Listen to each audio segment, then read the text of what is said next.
Good morning, ladies and gentlemen. We're here to interview Lenny from Of Mason Men, written by John Steinbeck. So, Lenny, tell me, what are your two favorite things? Well, my two favorite things are ketchup. Oh, you like ketchup? Oh, I love ketchup, especially with beans. Beans. Ketchup. And I really like rabbits. Why you like them? Well, rabbits are soft. Soft. I like soft things.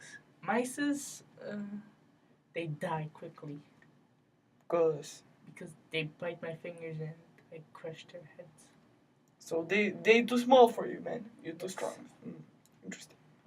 So, what do you like about that softness feeling that you described to me earlier?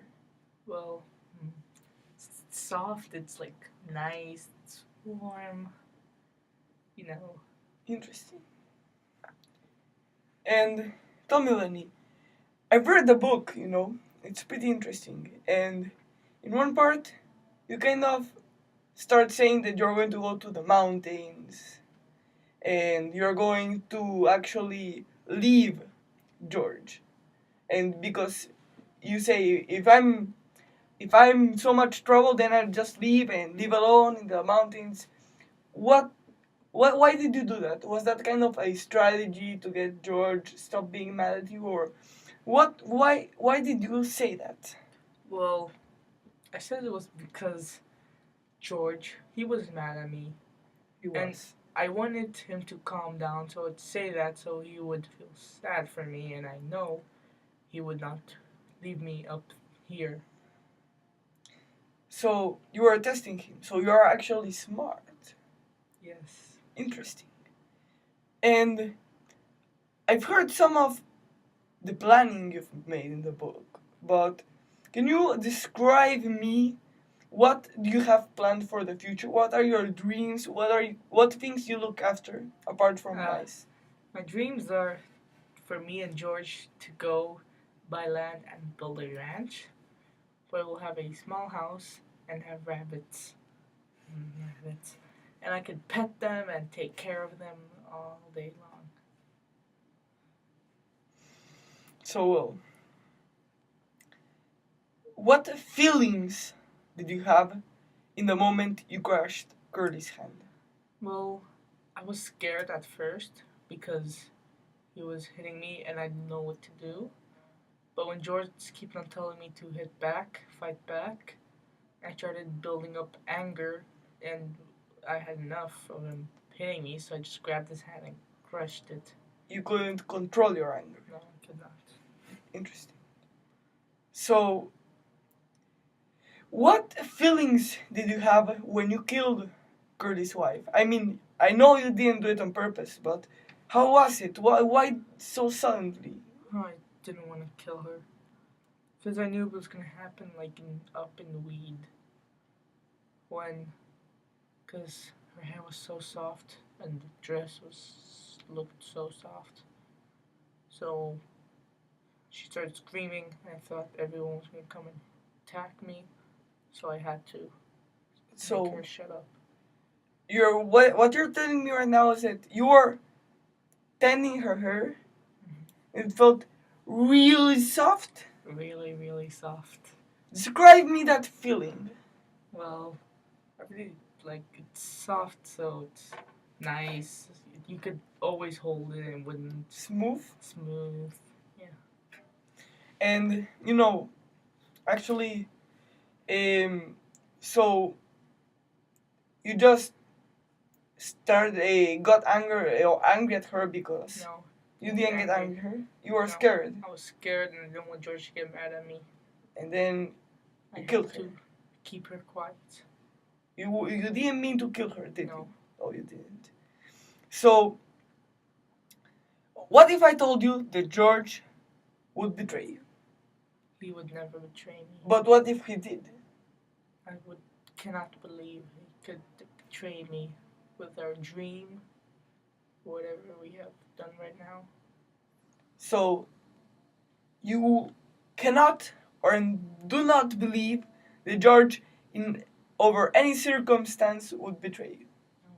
But if he did, what would you feel? I would be really sad because I trusted him the most. I don't know what else I could do.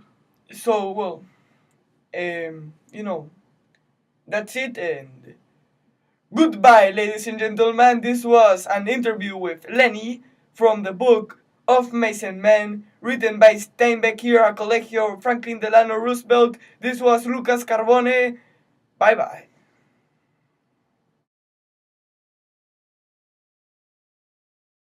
Welcome. Here, we're having an interview with George from Of Mice and Men. So tell me, George, how did you feel when you found out Curly's wife was dead? Well, you know, I felt like my heart literally stopped. I told you, man. I bent on my knees and I was like, oh Jesus Christ, this can't be happening to me again. This can't be happening to me again. Dad better not say that word. Man, run off and kill her. I know he didn't do it on purpose, but man, why did he have to do that? I knew I couldn't leave him alone, but then I felt so bad. All of our plans, all of the future, just gone in a single sight, and yeah, this ain't any good. Not just not good. So well, yeah, felt really bad. Not bad. So, what is your real dream? How does the assassination of Curly's wife affect your dream? Well, you know, at the beginning of the book, as you most have read, I say that I want to go to a cat house, drink all night, and like have fun. But then, really, that's just kind of a short-term dream. My real dream, well, as you already know, we have planned this for such a long time of just getting a piece of land, living of the cultivation of the land, and you know, it just it just sounded so good. And then our dream was almost about to be accomplished. We had some money. Curly, no, Lenny had some money. So, well, Candy had some money earned, and we were all just going to have a piece of land and, just live happily ever after. But then Curly's wife's dead, Lenny's missing, probably won't pay him for the month, so we just got in some trouble, and well, dream just poof, doesn't work anymore. Or it might work, I don't know. I hope it will. Thank you for that answer. Would you consider Lenny as a friend or an extra load to carry? Well, Lenny's a friend of mine, in a way. He's kind of dumb. He's really dumb. I mean, in my perspective, he just gets in trouble. But that guy, I tell you something, he's strong, really strong. You can tell him something and he'll do it. But he gets in trouble because he likes soft things and he can't control his feelings. So, well, I mean, it's a really big responsibility for me. But without Lenny, I couldn't survive. I need his strength, he needs my intelligence. So we're kind of depending on each other. Don't you think that? I mean, I know you've read the book. Yes, I agree. What do you think is going to happen with Candy if you don't realize your dream of getting a small piece of land? Well, Candy, he had this horrible accident with a machine, and they did pay him some money, well, a lot of money. But this dream we had, I told you, it was pretty good, and especially for Candy, because in some years that old man, he won't serve or even giving food to the chicken. And they'll probably send him off to the road to who knows where, and if we don't get a piece of land, I mean, I won't be that affected as him. He will probably, probably end up somewhere,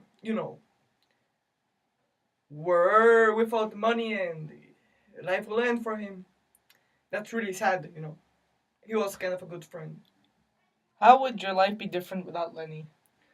Well, as I said earlier, Lenny, he was kind of big and clumsy, and he got us into so much trouble. But at the end, we needed each other. As much as Lenny needed me, I needed him because he was really strong and he could do work that I couldn't do, but I could talk to people like normal persons do. And I could negotiate and get us work. So we kind of depended each other, and our friendship is really, really good in a way. So without Lenny, it would be like some part of me would be gone, and you know, it would be like really sad. And yeah, I couldn't imagine being without Lenny. I'm just so used for him asking things like ketchup and rabbits and mice. So yeah. So you couldn't live with Lenny. Why did you decide to kill him? Well, I mean, you have to think it from his or my point of perspective. If I told him, Lenny, I'm going to kill you, he would probably be like, and then like, but obviously I wouldn't tell him that. In the long term, he would have been captured and put into a dark prison where he would have lived the last moments of his life in a very, very dark way. Or he would have been hanged or killed in a horrible way. So, I mean, as a friend, I need to accept that he made a really wrong decision. Maybe he wasn't conscious about doing it, but still, I think, you know, he didn't really know what he was doing. So, I mean, if I killed him, I would have avoided him so much trouble, and I think it was better for him to continue living his life or live at the last moment of his life thinking on his innocent dreams and being innocent as he is. So, yeah, that's why I killed him. I mean, it turned my heart down apart, but I told you, it had to be done. And Slim told me too, I mean, right now I feel like a part of me is gone, as I said earlier. Without Lenny, it's all different, you know. The land seems drier Well, above that. that's all. We'll see you tomorrow on Channel 8. Thank you. Thanks, man.